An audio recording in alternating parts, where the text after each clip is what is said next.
जगन्नाथ महतो कि क्या हुआ, बुद्ध 40-42 वर्षों तक सतत बोलते रहे और सारा एशिया बुद्ध से प्रभावित हुआ, सारा एशिया आंदोलित हो उठा, सिर्फ भारत को छोड़कर। तो या तो कसूर बुद्ध का हो या कसूर भारत का हो, बुद्ध का तो कसूर हो नहीं सकता। हां, अगर कसूर इसको ही कहो तो बात और कि उन्होंने सत्य को जैसा था वैसा ही कह दिया, सीधा सीधा कह दिया, नग्न कह दिया। भारत के पांडित्य के वस्त्रों से न पहनाए, और मैं कहता हूं अच्छा किया कि न पहनाए। भारत ने माना या न माना, लेकिन बुद्ध ने अपनी ओर से चेष्टा में कोई कमी नहीं की। भारत को जगाने का जैसा अथक प्रयास बुद्ध ने किया, न उसके पहले किसी ने किया था, न उनके बाद किसी ने किया। और मैं तुमसे कहता हूं, सत्य के रास्ते पर असफल हो जाना असत्य के रास्ते पर सफल हो जाने से लाख दर्जा बेहतर। बुद्ध की असफलता में भी रामकृष्ण की सफलता से कहीं ज्यादा मूल्य। बुद्ध एक ही तो बगावती पुरुष। भारत के जीवन में अगर कहीं कोई नमक है तो वो बुद्ध के कारण, थोड़ा कुछ स्वाद है तो बुद्ध के कारण, नहीं तो भारत बिल्कुल बेस्वाद होता। क्यों बुद्ध को नहीं सुना जा सका? कई कारण हैं। पहला कारण तो भारत के पंडित हैं, पुरोहित हैं। उनका जाल पुराना है, कोई 10,000 साल पुराना है। और बुद्ध जैसा व्यक्ति जब भी कहीं पैदा होगा तो पंडित और पुरोहित उसके विपरीत खड़े हो जाएंगे, क्योंकि उसकी चोट उनके पूरे धंधे को ही तोड़ने लगती। उसकी चोट में उनकी मूर्तियां गिरने लगती, उनके मंदिर भूमिसात होने लगते, उसकी चोट में उनके शास्त्र उखड़ने लगते, उसकी चोट में लोग जागने लगते और देखने लगते कि पंडित तो केवल दुकानदार है, व्यवसायी, शोषक। उसकी मौजूदगी में साफ दिखाई पड़ने लगता है कि पंडित तो केवल बासी बातें दोहरा रहा है, तोते की तरह दोहरा रहा है। क्योंकि बुद्ध की मौजूदगी में तुलना हो सकती। पंडित बुद्ध जैसे व्यक्ति को क्षमा नहीं कर सकते, असंभव है। उनके न्यस्त स्वार्थ इसके विपरीत है। और दुनिया में पंडितों और पुरोहितों का इतना बड़ा जाल और इतना लंबा जाल और कहीं नहीं। ये भारत का दुर्भाग्य है कि यहां सारा जाल इतना प्राचीन हो चुका है कि उसे तोड़ना मुश्किल होता है। वो हमारे रग रेशे में समा गया है। कोई वेद के खिलाफ कुछ कहे, बस न तुमने वेद देखा है, न तुमने वेद पढ़ा है, न वेद से तुम्हें कुछ लेना देना, लेकिन कोई वेद के खिलाफ कुछ कहे, बस झगड़ा खड़ा हुआ। तुम सुनने को राजी नहीं। भारत में आज भी लोग कहे चले जाते हैं कि वेद ईश्वरीय, ईश्वर ने रचा है। बड़ी हैरानी की बात मालूम पड़ती। पढ़े लिखे लोग, सुशिक्षित लोग, विश्वविद्यालयों में पढ़ाने वाले लोग भी यही मूर्खतापूर्ण बात कहते हैं कि वेद ईश्वर ने रचा है। और जरा वेद को कहीं से भी तो उलट कर देख लो तो तुम्हें साफ हो जाएगा कि ये बातें ईश्वर ने कैसी रची होंगी। हर वेद की ऋचाओं का जो अध्याय है उसके पहले ही ऋषि का नाम दिया हुआ है कि किस ऋषि के ये सूत्र हैं। और उन सूत्रों से जाहिर होता है कि वो मनुष्यों के रचे हुए। कोई ब्राह्मण कह रहा है कि इस साल हे इंद्र देवता मेरे खेत में अच्छी तरह वर्षा करना, मैं खूब दान दक्षिणा दूंगा, यज्ञ करूंगा, तुम्हें खूब सोमरस पिलाऊंगा। अब जरा सोचो, क्या ये भगवान लिखेगा? भगवान का खेत और मेरे खेत में वर्षा ठीक से कर देना, ये तो किसी आदमी की ही बात हो सकती है। ये तो इतनी साफ है कि किसी बच्चे को भी समझाने की जरूरत नहीं। और मामला यहीं खत्म नहीं होता। मेरे खेत में ज्यादा वर्षा करना और पड़ोसी के खेत में वर्षा हो ही ना, तो चढ़ोतरी खूब चढ़ाऊंगा। ये तो और भी बात बिगड़ गई। ये तो मानवीय भी ना रही, अमानवीय हो गई। और मेरी गऊओं के थन में दूध बढ़ जाए और पड़ोसी की गऊओं के थन का दूध बिल्कुल सूख ही जाए, ये ईश्वर कहेगा? ईश्वर का कौन पड़ोसी? सब गऊएं उसकी, सबे भूमि गोपाल की, सारी भूमि उसकी। कौन सी मेरी और कौन सी तेरी? वहां भी मेरा तेरा चल रहा है। तो बुद्ध ने यही कहा कि वेद कोई ईश्वरी शास्त्र नहीं है, कोई शास्त्र ईश्वरी नहीं, सब शास्त्र आदमियों ने रचे।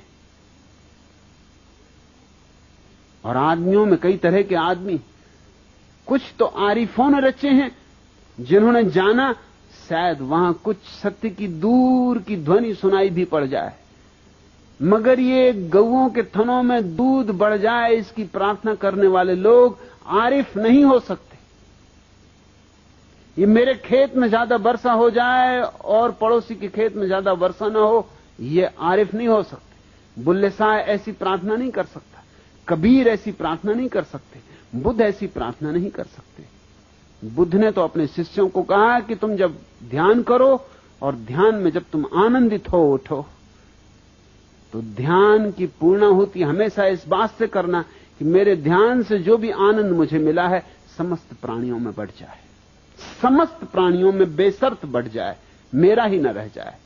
क्योंकि जो मेरा रहेगा तो मर जाएगा और जो सब में बढ़ गया तो बच जाएगा। बांटने से बढ़ता है, रोकने से घटता है।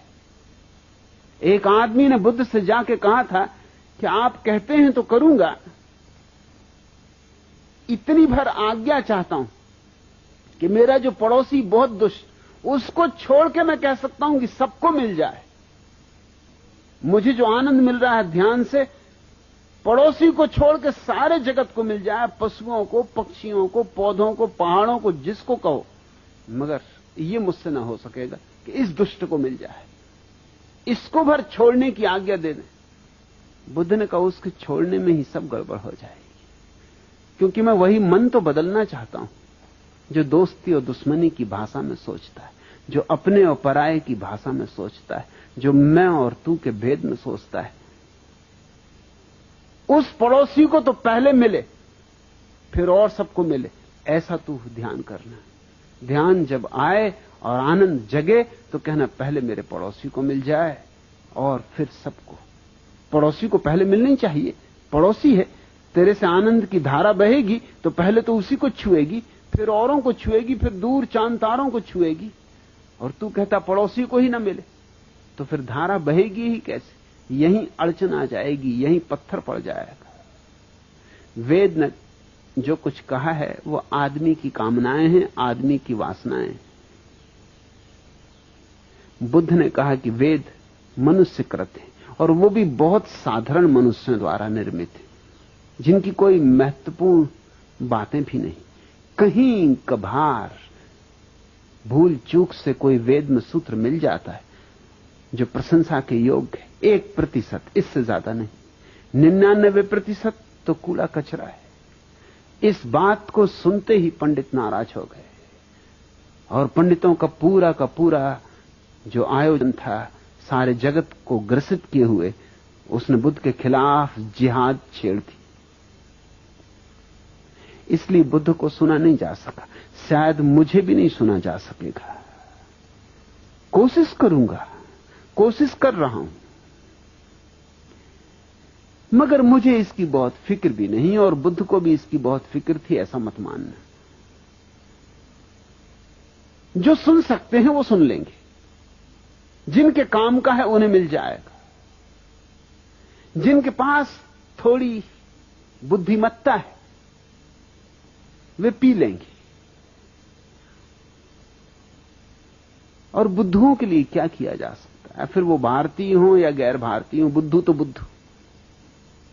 और इस देश में बुद्धुओं की लंबी परंपरा है, लंबी श्रृंखला है। भारत जैसे मरना ही भूल गया है, और चूंकि मरना भूल गया इसलिए लाशें रह गई। मरना भूल गया इसलिए पुनरुज्जीवित होना भी भूल गया। बूढ़ों को मरना चाहिए ताकि बच्चे जी सकें। इस देश में बूढ़े जिंदा हैं, इसलिए बच्चे तो पैदा ही नहीं हो पाते, या होते हैं तो बूढ़े ही पैदा होते। फिर भारत कहने को आस्तिक है, लेकिन वस्तुतः आस्तिक नहीं, नास्तिक है। क्योंकि तुम्हारा सारा धर्म नकार पर खड़ा है। यह छोड़ो, यह छोड़ो, यह छोड़ो, यह नकार है। संसार असत्य है, माया है, छोड़ो। घर गृहस्थी माया है, छोड़ो, भागो। ये जो भगोड़ापन है ये नकार है, और जहां नकार है वहां नास्तिकता है। तो हमारी आस्तिकता ऊपर से ओढ़ी हुई राम नाम चदरिया है, भीतर कुछ और चल रहा है, बाहर हम कुछ और ओढ़े बैठे हुए। बुद्ध ने हमारी चदरिया छीन ली और कहा कि पहले अपनी असलियत देखो, क्योंकि असलियत में ही क्रांति हो सकती है। पहले अपने जीवन का सत्य समझो, तो ही तुम्हारे जीवन में क्रांति हो सकती है। और अगर उस सत्य को नहीं देखा तो तुम थोथे आस्तिक बने रहोगे, मगर गहरे में तो तुम नास्तिक ही रहोगे। असली आस्तिक होने के पहले व्यक्ति को नास्तिकता की अग्नि से गुजरना पड़ता है। जिसने नहीं कहना ही नहीं सीखा, वो हां क्या खाक कहेगा।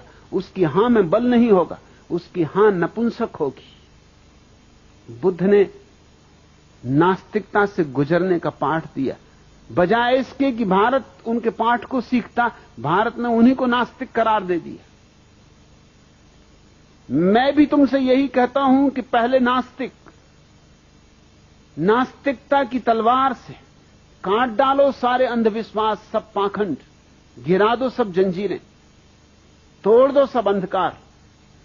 और जब नास्तिकता से तुम सब सफाई कर चुको तो फिर तुम बीज बो देना फूलों के। उनसे जो फूल खिलेंगे वे आस्तिकता के होंगे। जैसे कोई बगीचा बनाता है तो पहले पत्थर साफ करता है, जमीन गोड़ता है, जड़ें निकालता है, घास पात उखाड़ता है, ये नास्तिकता का काम है। और फिर बीज बोता है, फिर फूल आते हैं, वसंत आता है।